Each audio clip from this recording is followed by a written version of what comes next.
Hello mga kapobre, good day sa ating lahat. Ngayon nga ay gumising tayo ng maagap dahil medyo maganda ang panahon. Di masyadong mainit. Ngayon nga ay magdi-DIY ako ng taniman ng gulay.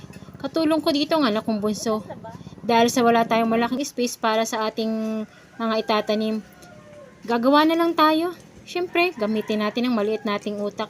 Kumuha lang tayo ng kawayan at saka kahoy na may sanga.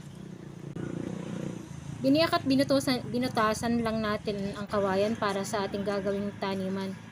Yung kahoy naman, may sanga ay magsisilbing patungan ng kawayan. Kumuha na rin tayo ng lupa at nilagay sa ating kawayan. At yan, natapos na rin ang ating DIY garden.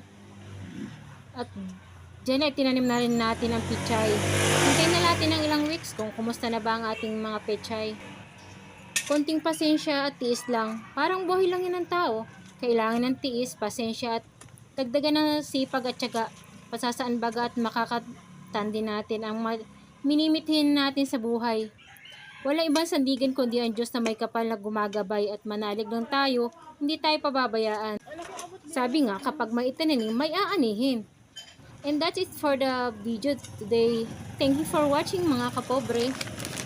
Like, comment, and share. Follow nyo na rin ako kung nagustuhan ang video na to, mga kapobre. See you next vlog. Bye!